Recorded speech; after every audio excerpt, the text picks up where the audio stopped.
আজ নিয়ে চলে এসেছি দই মুরগির পাতলা ঝোল। নমস্কার বন্ধুরা, ওয়েলকাম টু মাই চ্যানেল হেসেল। এই দেখো, রসুন আর আদা টমেটোকে একসঙ্গে মিক্সিতে দিয়ে দিলাম গ্রাইন্ড করতে। দিয়ে পরে আলুটাকে একটুখানি নুন, হলুদ আর একটু ফুড কালার দিয়ে ভালো করে মাখিয়ে রাখলাম কিছুক্ষণের জন্য। আলুটাকে সাইডে রেখে দিলাম। এবার আমি দই নিয়েছি হাফ কাপের মতো, ওটাকে ভালো করে ফাটিয়ে নিলাম দইটাকে।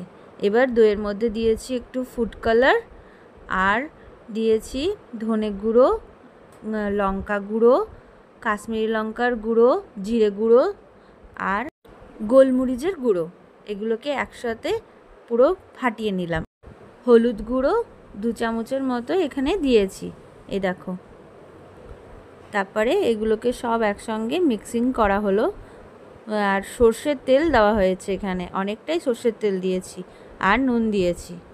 ভালো করে ফাটিয়ে নেব। এবারে অনেকক্ষণ ধরে ভালো করে ফাটিয়ে নেব, যতক্ষণ না এটার কালার চেঞ্জ না হচ্ছে। যখন এটার ভালো করে পারফেক্ট কালার চলে আসবে, তখন আমি এটাকে সাইড করে রেখে দেব। পুরো মশলাটার কি সুন্দর কালার যখন চলে এলো, পুরোটা একদম রাউন্ড রাউন্ড করে ঘুরিয়ে নিতে হবে, এক সাইড থেকে ঘোরাতে হবে। এবারে আমি চিকেনটা নিয়ে নিলাম। দেখো, চিকেনটাকে ভালো করে ধুয়ে নিয়েছি আর ওর মধ্যে অনেকটা 2 চামচের মতো সর্ষের তেল দিলাম। তারপরে এই মশলাটাকে ঢেলে দিয়েছি। দিয়ে মশলাটাকে ভালো করে হাত দিয়ে কচলে কচলে মাখিয়ে নিতে হবে, যতক্ষণ না মাংসের ভেতরে পুরো মশলাটা ঢুকছে। মাখিয়ে নেওয়ার পরে এটাকে ঢাকা দিয়ে রেখে দেব প্রায় 1 ঘন্টার মতো। 1 ঘন্টা তো মিনিমাম রাখতেই হবে, না হলে মাংসটা জুসি হবে না। দিয়ে পরে ভালো করে 1 ঘন্টা এটাকে ম্যারিনেট করে নেওয়ার পরে এবার ফিরে আসছি। কড়াইয়ে সর্ষের তেল নিয়ে নিয়েছি, ভালো করে তেলটাকে গরম করে নিয়েছি। আলুটাকে ভেজে নেব পুরো লাল লাল হওয়া অবধি। দিয়ে আলুটা ভেজে তুলে নিলাম। আলুটা তুলে নেওয়ার পরে এবার তেলটা আবার কিছুটা দিলাম। এবারে দেব গোটা গরম মশলা, যেরকম এলাচ, লবঙ্গ আর তেজপাতা, দারচিনি এর মধ্যে নিয়েছি। এবারে আমি পেঁয়াজটা দিয়ে দেব। পেঁয়াজটা আমি দিয়ে দিলাম কড়াইয়ের মধ্যে। এটাকে ভালো করে ভেজে নিতে হবে। যখন পেঁয়াজটা ট্রান্সপারেন্ট হয়ে যাবে, তারপরে একটু ঢাকা দিয়ে দিতে হবে। ঢাকা দিয়ে পরে ঢাকা তুলে পরে আবার দেখতে হবে যে পেঁয়াজটা ভালো করে ভাজা হচ্ছে কি না। দিয়ে ভেজে নেওয়ার পরে দেখুন আমার পেঁয়াজটার কালার চেঞ্জ হয়ে গেছে।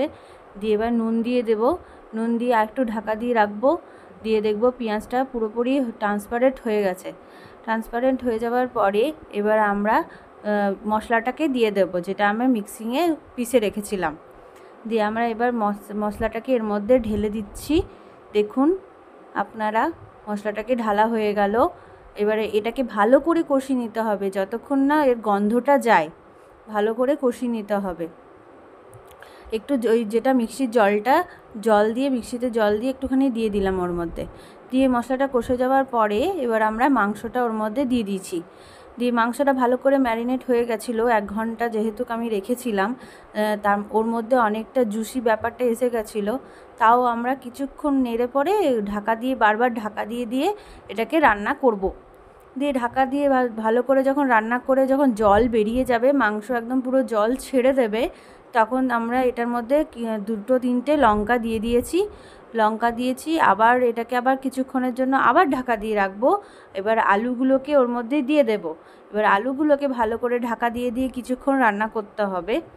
দিয়ে মিনিমাম আমার এটা রান্না করতে লেগেছে 1 ঘন্টার মতো, প্রায় 1 ঘন্টা, 1.25 ঘন্টার মতো লেগেছে বারবার করে কষিয়ে রান্না করতে। ঢাকা দেওয়া বন্ধ করা রান্না করা হয়েছে এরকম করে। সেই জন্য মাংসর দেখুন হাড়গুলো বোঝা যাচ্ছে যে এটা মাংসটা সেদ্ধ হয়ে গেছে। একটা সুন্দর ফ্লেভারও উঠছে, গন্ধ উঠছে। এবার তারপরে আমি এটার উপরে জল দিয়ে দেব। জল দিয়ে আরেকটু কিছুক্ষণ এটাকে নেড়ে চেড়ে ঢাকা দিয়ে রাখবো। দেখুন মাংসের কালারটা কত সুন্দর হবে, কি বলবো, পুরো একদম তেল ছেড়ে দিয়েছে, মাংসের কালারই আলাদা, পুরো একদম কালারটা চেঞ্জ হয়ে গেছে। আমি এখানে ঝালটা একটু কম লাগছিল বলে একটু লঙ্কার গুঁড়ো আবার অ্যাড করেছি।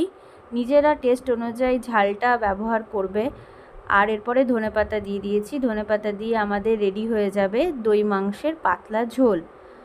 কেমন লাগলো আমার রান্না দেখে যারা পুরোটা ভিডিও দেখেছো তাদেরকে অসংখ্য ধন্যবাদ আমার এই ভিডিও দেখার জন্য।